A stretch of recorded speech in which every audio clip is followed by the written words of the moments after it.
I don't get that. I don't understand. I don't get that. Everyone's like, oh, you hate Israel. No, my real rage is reserved for people who sell out their own country. Welcome to the deep dive. So today we're diving into something pretty unsettling. Yeah, it's this claim, right, that the news we see, especially, around big things like war. It might not be the whole story, that it could be like a carefully built narrative. Exactly. And not just from critics looking in, but from people who are actually inside. Former insiders from, major news networks. Right. And their perspective, it's pretty chilling, honestly. They're essentially saying there's a kind of playbook. A propaganda playbook, that's the term they use.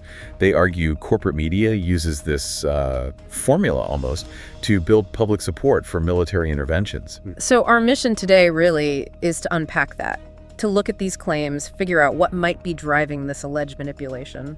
And crucially, what it all means for you, for how you understand what's going on in the world. Because the implications are huge. Definitely. We're basing this on accounts from people like Tucker Carlson, remember him at MSNBC back during the Iraq War lead-up. Oh, yeah. And Clayton Morris, who was at CNN. The most trusted name in news, or so they said. Exactly. So these aren't outsiders. They were in the machine. Their experiences, their confessions really are key here. And we're backing that up with research on the military-industrial complex, media influence, information warfare generally. And they draw these really striking parallels, don't they, between the run-up to Iraq in 2002, 2003, and how potential conflicts, say, with Iran, are discussed now. They do. It's almost uncanny, they suggest. And the core argument, the real takeaway they want us to get, is that this isn't about journalism? Right. They argue it's not about journalistic integrity or even complex geopolitics. It's about, profit. Pure and simple. Profitability and being sort of beholden to the military-industrial complex and certain foreign policy interests. Precisely. That's the claim. It's not just what gets reported, but why it gets reported and how. And for them, having been part of it, there's this real sense of moral outrage now, shame even. Okay, so to really get our heads around how this kind of manipulation might work, we probably need some theory, some foundation. Yeah. And a good place to start is Professor Noam Chomsky. His work on manufacturing consent is pretty foundational here. Right, the idea that propaganda in a democracy, it's not like violence in a dictatorship, but it achieves a similar goal, control. Exactly. He argues it controls what people think when you can't just force them. It's more insidious, maybe? Pervasive? He talks about being entangled in webs of endless deceit, leading to a highly indoctrinated society. Strong words. Very strong. He believes that for power structures to stay in control in a democracy where, theoretically the people have the power through voting, you have to manage perception. If you can't control bodies, control minds. That's the essence of it. Soft power, but incredibly effective. He argues elementary truths get buried easily this way. And he actually breaks it down, right? With Edward Herman, they identified these 5 filters, like a system that naturally pushes media towards power. Yeah, it's less about a smoky backroom conspiracy and more like the system is just built that way. These filters ensure media aligns with powerful interests. Should we walk through them? Definitely. Let's start with the first one. What is it? Okay, number 1 is economic necessity and reciprocity. Think about it, even huge news organizations, BBC, NBC, whoever, they can't have reporters everywhere. It's just too expensive. Right, so they need sources. Exactly. They become dependent on powerful sources of information. The White House, the Pentagon, big corporations, think tanks with lots of funding. Usual suspects. Right. And it becomes this sort of symbiotic relationship, but tilted. Because if the news outlet angers those powerful sources, they get cut off, lose access. Bingo. Denial of access. That's the threat. No more briefings, no exclusive interviews. And for a news outlet, that's like cutting off their oxygen supply. So there's this built-in pressure not to rock the boat too much, not to publish things that might really upset the people providing the info. It's a very practical calculation, Survival, almost. Don't bite the hand that feeds you the news. Makes sense, unfortunately. So that's the economic angle. What's filter number 2? That one's called flack, from the powerful. This isn't just angry letters to the editor. Flack is organized negative feedback, pressure, specifically designed to discipline the media. How does that work? Like direct threats? Sometimes, yeah. It could be direct calls from the White House, cheering out an executive, or maybe inquiries from the FCC, regulatory threats. Ooh. Or it could be advertisers, big corporate sponsors calling up, threatening to pull their ads, demanding retractions or equal time. That hits the bottom line hard. So direct financial pressure too, but is it always that obvious? No, it can be indirect too. Powerful groups can complain to their own networks, stockholders, donors, you name it. They can run their own ad campaigns to counter the media narrative. Kind of fighting PR with PR. Exactly. And critically, they often fund these think tanks or monitoring groups whose entire job is basically to attack media stories that don't align with their interests. Wow. So it's a coordinated pushback from multiple angles. Right. It creates this environment where stepping out of line feels risky, costly. Self-censorship becomes, well, easier, safer. Okay, so economics, flack. What's the third filter? It sounds like dissenting voices wouldn't fare too well in this system. And that's pretty much it. Filter 3 is the exclusion of dissent. Institutions, Chomsky argues, just naturally tend to exclude or marginalize or eliminate dissenting voices or alternative perspectives. Why? Just because they disagree? Because dissent is seen as dysfunctional. It threatens the institution's goals, its self-preservation. Think about it. No organization builds a system that encourages its own destruction. Makes sense. So if you come in with a fundamentally different view, one that challenges the core interest, You're likely to get filtered out. Sidelined, maybe not hired, maybe fired. It leads to this. Striking uniformity in mainstream opinion that people notice. Especially now, with everything online, it can feel like a bubble, or worse. Yeah, it really does sound less like some grand conspiracy and more like the natural gravity of the system pulls everything towards the center, towards established power. That's a good way to put it. And the result. Chomsky argues that propaganda campaigns often become these jointly initiated efforts between government and media. An active collaboration, not just media passively reporting. He argues it often requires active collaboration of the mass media to really work, to make sure stories that might be hurtful to large interests, as he puts it, just fizzle out, if they even get reported at all. It's about controlling the information environment. Which brings us right back to the insiders, because now we're moving from theory to like direct testimony, confessions even. Yeah, this is where it gets really compelling and honestly quite painful to hear sometimes. You have Tucker Carlson looking back at his time at MSNBC during the Iraq War buildup. And he just flat out admits it. Starkly, he said he was part of the propaganda effort. No hedging. Wow. And Clayton Morris at CNN. A very similar story. Deeply uncomfortable memories from his time at CNN, the supposed most trusted name. These aren't academic critiques. These are people saying, I was there, I did this, and it was wrong. That carries a lot of weight, more than just an outsider criticizing. Immense weight. They have the credibility of experience and now the perspective of regret. And they both noticed the same thing about the Iraq War coverage. Yeah, this really striking observation that the entire American media landscape was, quote, all in lockstep, promoting the war. All of them, across the board. That's their assertion. Almost no dissenting voices allowed on the network news across the board. Think about that. How does that happen naturally across multiple competing networks? It seems unlikely. Did they give examples of how dissent was shut down? Morris talked about something specific at MSNBC.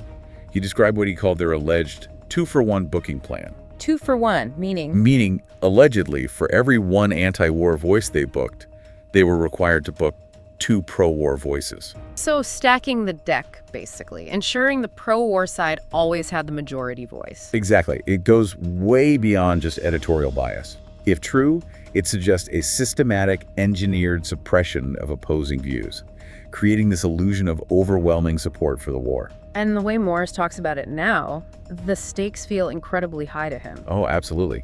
He frames it in almost apocalyptic terms. He says this isn't like arguing about the budget or, trivial culture war stuff. I said it's a debate over the future of the world, right? Millions of people could die. Yeah, he insists it's not a crazy concern, but something deeply felt.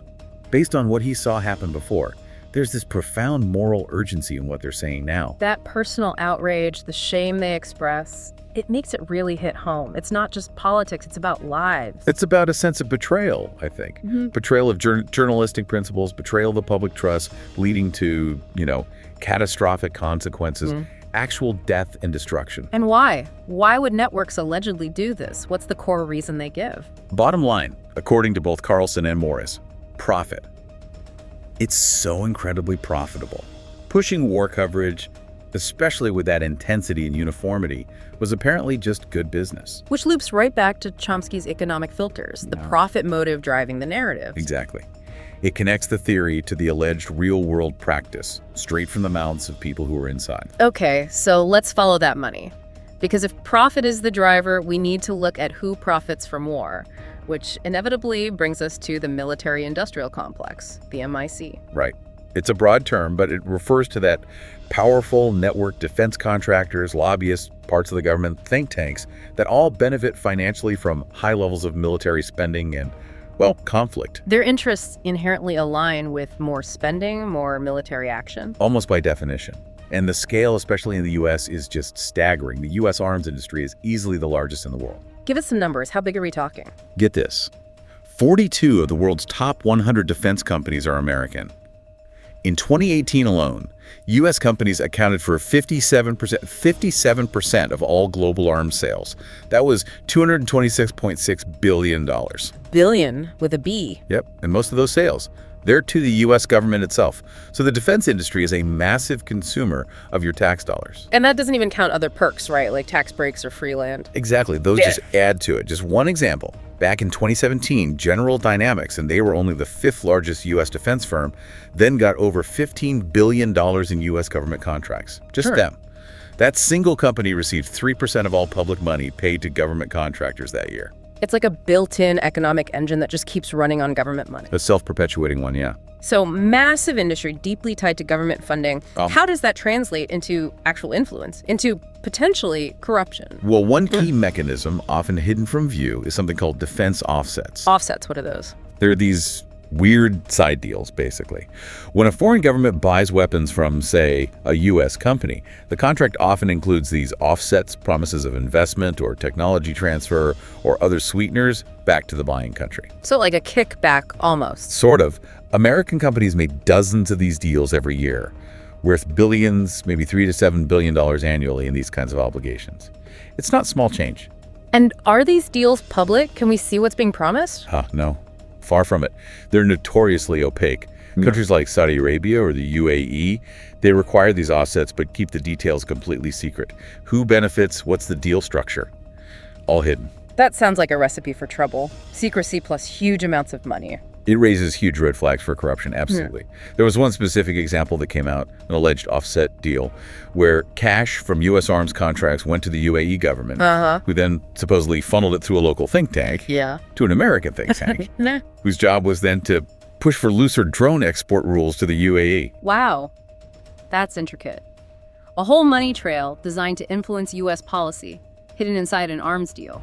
It shows how influence can be laundered, basically, moving through intermediaries completely out of public sight to shape policy in favor of the industry and the buyer. Are there laws against this, like the Foreign Corrupt Practices Act, the FCPA? Does that help? It exists, but there are significant FCPA loopholes. The FCPA punishes the person giving the bribe and any middlemen. But not the foreign official taking the bribe. Exactly. That's a major gap. It means foreign officials can potentially solicit or receive payments with less risk under U.S. law. And there have been other concerns raised, like Emirati contracts going to security firms linked to politically connected Americans. The potential for legally gray influence peddling is still very much there. So it's not just simple bribery, it's this whole ecosystem of influence. That's a great way to describe it. It's a complex network of interactions designed to sustain itself. You've got the U.S. government, the defense industry, key countries like those in the Middle East and North Africa, the MENA region. And the U.S. security bureaucracy. Right, and connecting them all. Lobbyists, PR firms, think tanks, the media we talked about, other influencers. It's an entire system geared towards keeping the contracts flowing and policies favorable. Which brings us to that revolving door idea. Yeah. People moving between government jobs and industry jobs. Yes, the revolving door phenomenon. It's one of the most blatant parts of this network. High-level officials from the Pentagon, State Department, Congress, Commerce, they leave government and walk right into lucrative jobs in the defense industry. Can you give an example? Sure. John Rood. He was Undersecretary of Defense for Policy. Before that, senior positions at Lockheed Martin and Raytheon, plus stints at State, the National Security Council, the CIA. So deep experience on both sides of the fence. Exactly. Or Ellen Lord. She was CEO of Textron Systems, a defense contractor. Then she became Undersecretary of Defense for Acquisition, basically overseeing the contracts her old industry competes for. That seems like a massive conflict of interest, or at least the potential for one. What's the real impact of people moving back and forth like that? The biggest impact is subtle influence. The industry can shape what officials do now by holding out the promise of a cushy job later. So officials making decisions today might be thinking about their future career prospects in the industry. You have to assume it's on their minds. It creates this powerful, often unspoken incentive to maybe approve a contract or push a policy that benefits potential future employers. It's soft power, but it can potentially warp policy away from the public interest towards industry interests. Okay, and besides personnel, there's just raw money in politics, campaign donations. Absolutely. Campaign finance's concentrated power is maybe the most direct form of influence, and the numbers are just wild. They really show how concentrated that power is. How concentrated? Okay, for the 2016 election, less than 1%, 0.52% of Americans gave $200 or more to campaigns or paspalients. Just 1/10% gave $2,700 or more. Tiny fractions. And get this, just over 3,000 people, 3,030 individuals gave over $100,000 each. And in 2014, the top 100 donors, individuals and organizations, they gave 60% of all super PAID money. 60% from just 100 donors? That's staggering. That's not influence, that's dominance. It is. This significant concentration of influence means rich corporations, unions, wealthy individuals. They have vastly disproportionate sway over who gets elected and what policies get prioritized. So they call their politicians about their specific business interests. While the concerns of average citizens, what they tell pollsters they want, that agenda gets crowded out. It fundamentally skews the democratic process towards the interests of the wealthy and well-connected. It's not just about profit from the sales themselves, though, is it? These arms sales are also a foreign policy tool. Whoa, absolutely. Big time.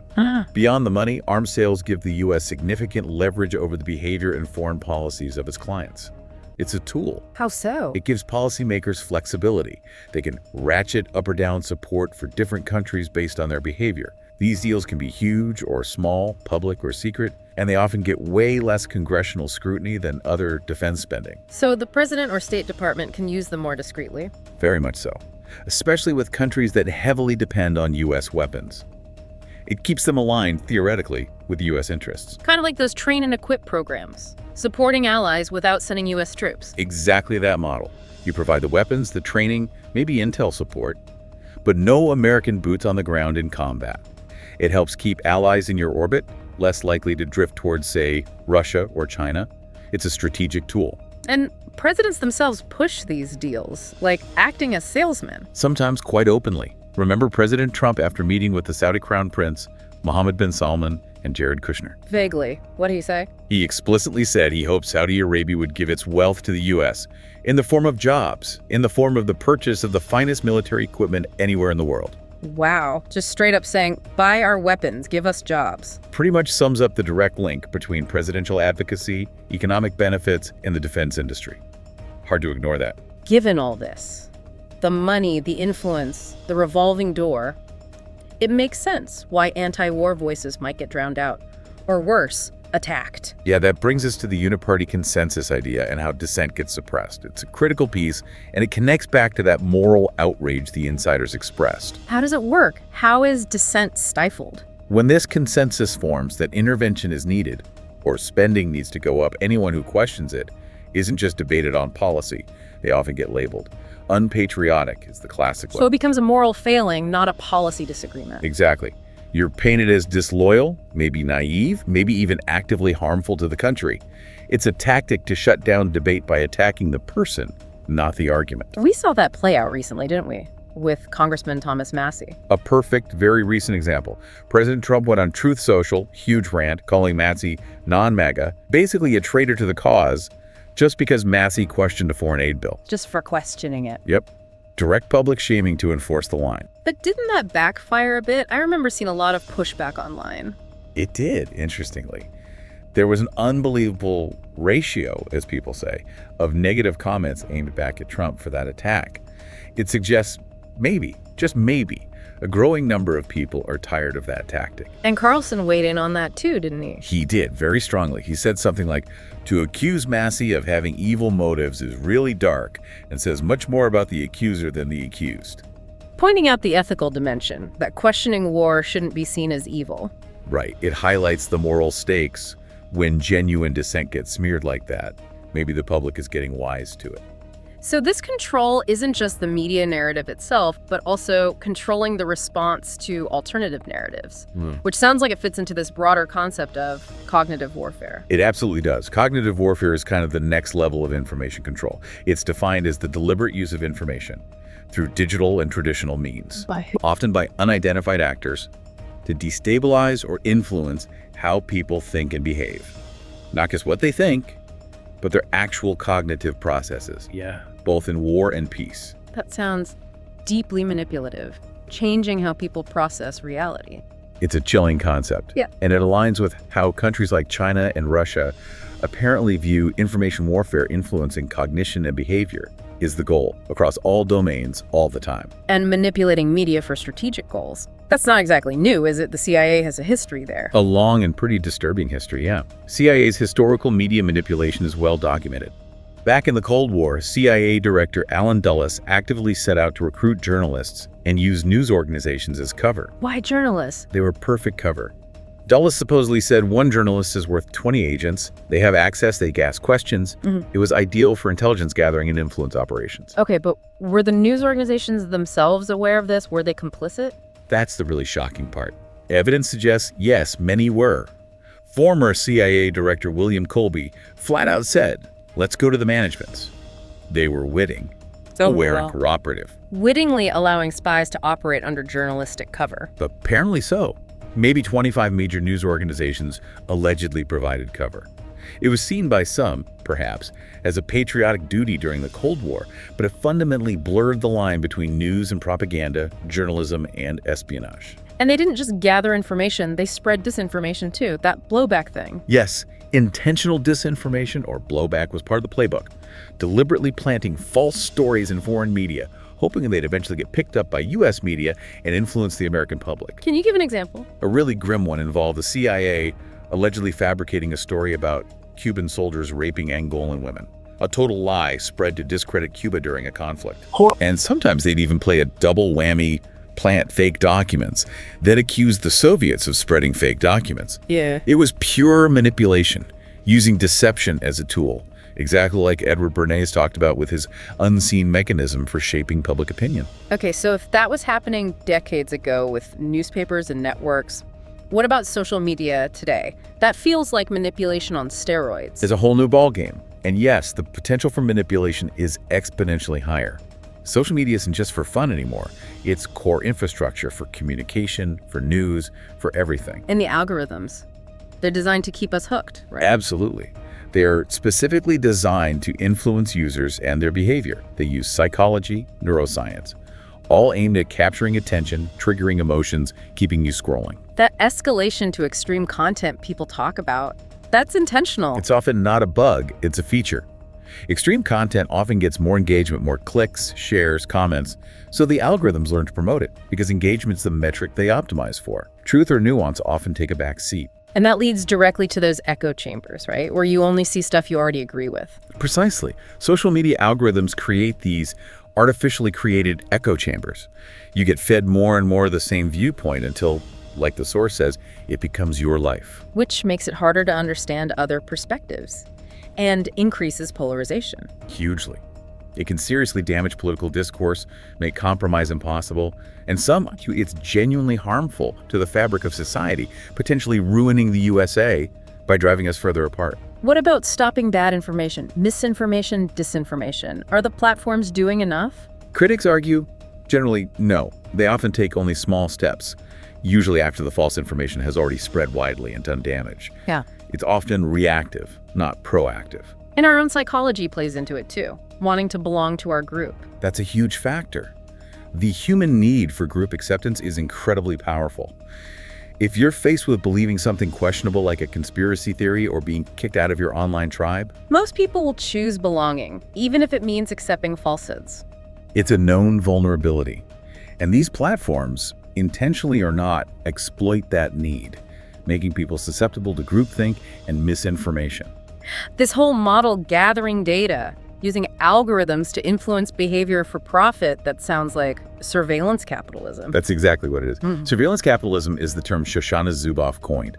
It's a business model based on harvesting Vast amounts of personal data, what you click, where you go, what you feel. And using it to predict and modify your behavior, mostly for targeted advertising, but potentially for other things too. Right. The free services aren't free. You pay with your data, your attention, your behavior even. And the costs go beyond just losing privacy. Oh, much further. These significant indirect costs include enabling massive surveillance by both companies and governments, automated manipulation of your choices, and, fundamentally, undermining the democratic process. It commodifies human life and can fragment society. Someone called personal data the asbestos of the tech society. That's a pretty stark analogy. It is.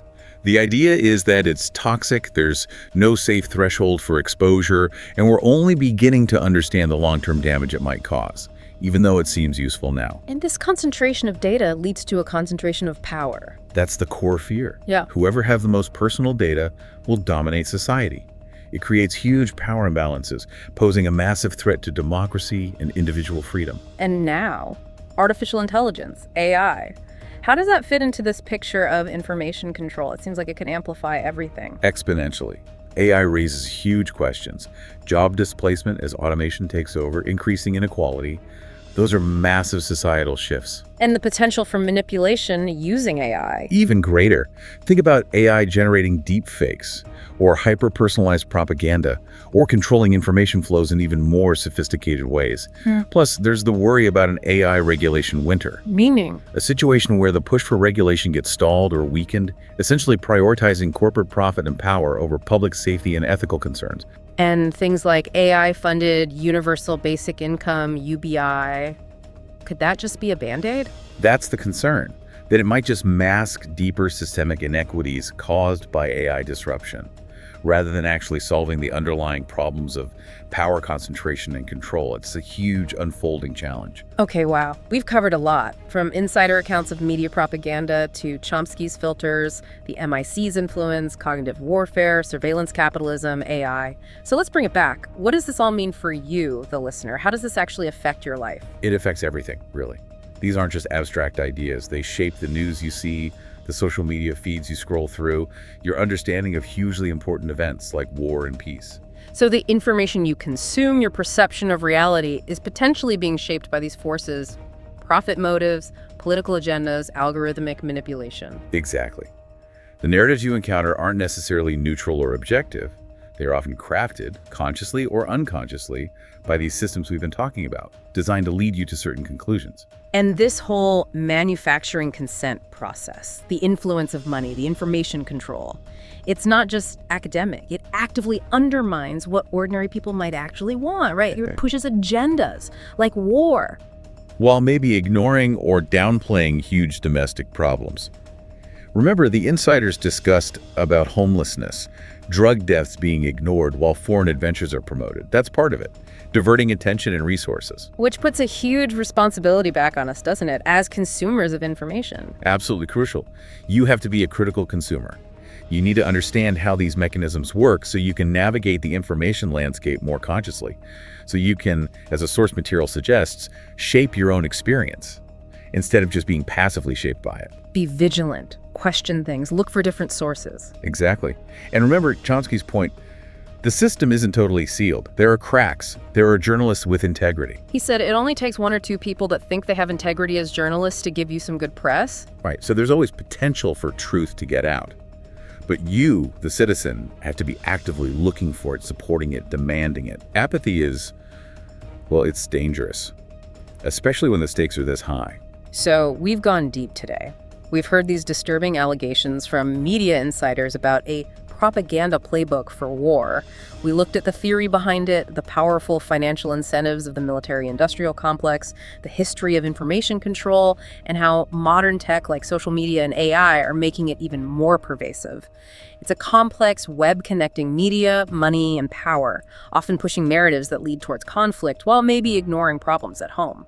It really lays bare a profound challenge we all face. Given how sophisticated these influence mechanisms are, how deeply embedded they are, and knowing the terrible human cost of war, what's our responsibility?